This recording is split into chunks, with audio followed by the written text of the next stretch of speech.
welcome to another edition of Your Bridge to Addiction Resources, a program that is sponsored and hosted by the Council on Chemical Abuse. My name is Yvonne Stroman. I'm the Community Program Specialist at the Council on Chemical Abuse. And with me is a very special friend of mine. I've asked him to join us so that we can talk about a very important topic and a service that he's doing in Berks County. But Mike, how are you? I'm well, thank you. Wonderful, wonderful. So let's start by asking, can you kind of share with us, what is your role in Berks County? I know you wear a number of different hats, Mike. You know, folks talk about when you retire, you kind of, retire, but not Mike. Mike has, instead of retired, kind of escalated his time and doing several different things. And so, can you talk about what you're doing? I'll be glad to, Yvonne. I retired from the city of Reading the last day of 2011, and I actually worked an extra year into my retirement because I didn't know what I wanted to be when I grew up, and I'm still working on that actually. I had a great opportunity to work as a contractor with the Council on Chemical Abuse, and for the last 4.5 years been working on problem gambling awareness, in which I do a lot of what I do for the chess program in the Ovid Boys and Girls Club, and all throughout the community. Health fairs. We were just at the Salvation Army last night at a food pantry. We want to get the awareness out about alcohol, tobacco, other drugs, and gambling, all which are very addictive, all which affect the same part of the brain, what I call the fun center. And, and that relationship with the Council of Chemical Abuse, really has springboarded me into what I do now as a certified recovery specialist. Yeah. I've been doing recovery coaching for about 2.5 years. And since I'm in long-term recovery, it's a real good fit for me. And so I had the opportunity to interview with TASC, in which one of the programs they have is the warm handoff. And that's what I've been doing for about the last 8 months, in which I'm on call once a month, and I respond to the emergency room for those individuals who have overdosed and or are going through withdrawals from opiates, mainly heroin. And so let's talk about, because there are a couple buzzwords that you said that I just kind of want to make sure I'm clear what they are. Recovery coaching, what is that? The Commonwealth of Pennsylvania now has a relatively new certification. It's a test that you must maintain certification every 2 years. It's, of course, an educational background that before you can sit for the test. And the Certified Recovery Coaching certification helps. Being in long-term recovery, it's a good fit, but you don't have to be in recovery to take the test. But it helps people as a coach. I see myself as a coach. Help to coach people from that difficult spot of being addicted to alcohol and or drugs. Helps them enter recovery, especially in the first year. That's most of what my work is done, and frankly, most of my work, people are still at that various phases of change. Maybe they think they're having problems, maybe the court is in their life, maybe emergency rooms in their life, maybe prison is in their life. And now maybe they're starting to take a harder look at, well, maybe this isn't working. And so, a coach is where the coach comes in and say, hey, I know exactly how you feel, because when I was out there, this is what I was doing. And at some point I decided, I'm just sick and tired of being sick and tired every single day. And the back problems for Mike just got to be overwhelming, and I surrendered. I went into treatment. Treatment worked for me, so I share that with the people I meet, my coaching. It's like, hey, this is a great opportunity here. Just take advantage of it because I got a progressive disease. Yeah. How long can you provide that service for someone? Say, there's a person that calls or referred, and they accept the recovery coaching services. How long can you provide that service for them? Well, I work for Recovery Coaching Services now.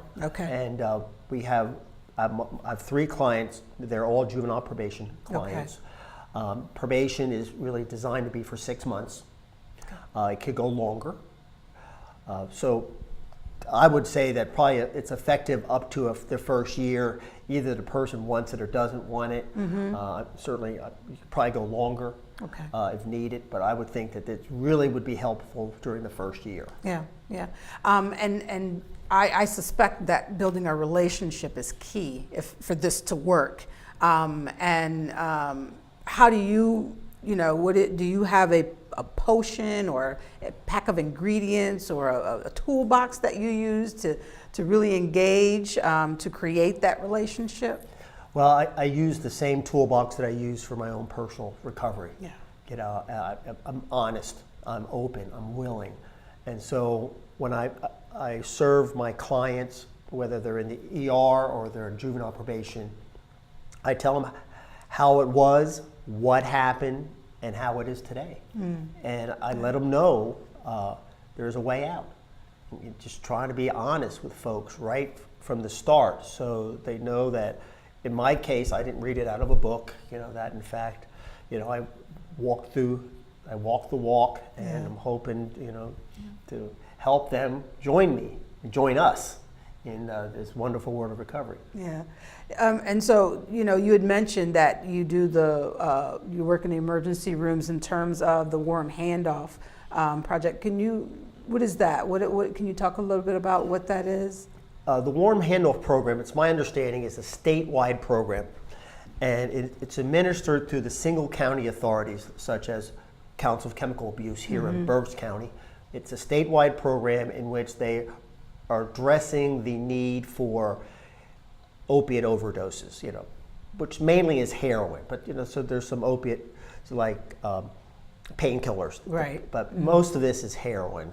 That my experience is. And so the idea here is if a person is admitted to the emergency room and they have overdosed, that there are resources available.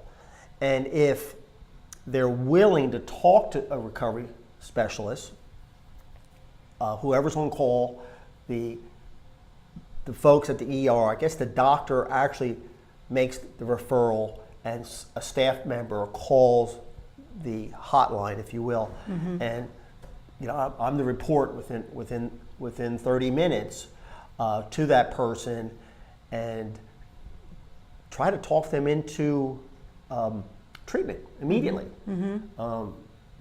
Absolutely immediately if we possibly can find a bed for them. So I'm the warm handoff. So here's a person who, and last time I was on a call a couple of weeks ago, had a young man. He wasn't even 30. That's young to me, but he wasn't even 30. He had his mother, his father, his uncle, his brother were there supporting him. Guess he was at the house. He overdosed on heroin. They found him immediately. I guess he fell over, and they said, what happened there? And they started CPR. They called 911. He was unresponsive. I mean, to me, that's dead. So they administered Narcan. They were successful to revive him. He came into the ER, and he was willing to talk to me. And we were able to get him in the local Reading detox, and he went right from the emergency room right to the detox. Now, something like that, to me, that's a success story. Now, I don't know what happens after that. That's not my role. My role is to be the warm hand that comes in and says, hey, buddy, I know what you're going through here. This is what happened to me. When I got treatment and followed some few simple directions, I'm living a life beyond my wildest dreams right now, right here. And so there's no need to live like this. And you got your parents, your family supporting you. And I give them a packet which has 12-step meetings in a variety of 12-step meetings: AA, Alcoholics Anonymous, NA, Narcotics Anonymous, and Al-Anon, which is particularly for the families. And other information that, there's one piece in here that talks about anyone can be addicted. So I know some people struggle with that, and especially with the heroin overdose, which might have been more of inner city, low, moderate income type problem. But now it's really expanding into the suburbs. Folks of middle to upper incomes are faced with the same challenges, and it's a lot more press and a lot more devastating because the what's available out there. Yeah, and I think it's important to note that as a result of what we can consider be an intervention with you having that conversation with him, absent that, he would have left, perhaps gone to continue, you know what I mean? And it maybe have been even more detrimental or fatal. So the work that you're doing is crucial. It's really critical because it's in that stage of, that handoff from the emergency room to the treatment center was a life-saving move. And so I want to just kind of heighten that because I think it's very, very important that this service be here, and the work that you're doing is very, very valuable. So let me ask you this: how has this helped you personally and professionally, the work that you're doing in the community? Well, professionally, certainly this makes it very clear to me that I must continue my education on the disease of addiction. It's very clear to me. Personally, I get to talk to the disease on a regular basis. I know that I'm talking to individuals who are probably very fine folks, but since they are under the influence, it's the disease talking, and a lot of times it doesn't make a lot of sense because some people who have been dead and been revived now are a little hesitant to go into treatment. I'm going, pal, you're just dead.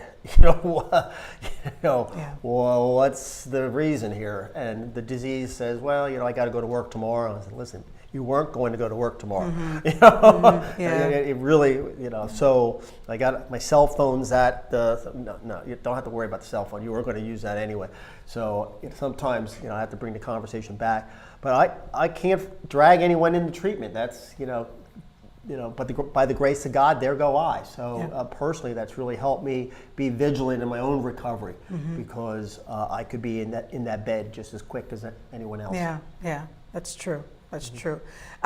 So as we close out our conversation, Mike, I just wanted to give you an opportunity. Is there anything in our conversation that I might have overlooked or missed that you really want to make sure that we talk about and mention as it relates to your work as a certified recovery specialist and as well as the warm handoff?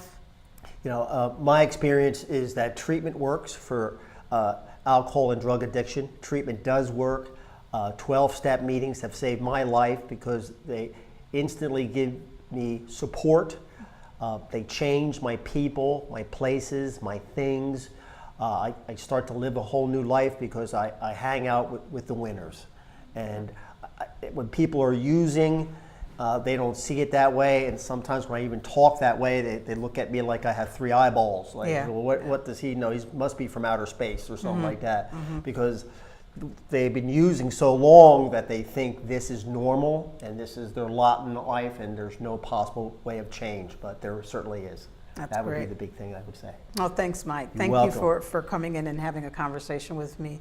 And so for those that are viewing this, if there is more information you would like about the Council on Chemical Abuse, we invite you to visit our website at www.cocaberks.org. That's COCABERKS.org, or give us a call at 610-376-8669. And I just thank you for joining in and tuning in and learning more about this valuable service that's being done in the County of Berks. The Warm Handoff Project, you can visit and see more about that on the Council on Chemical Abuse website. In the meantime, this is your this is your bridge to addiction resources. I'm Yvonne Stroman, and thank you for joining us. Check back every week for a new story with your bridge to addiction resources.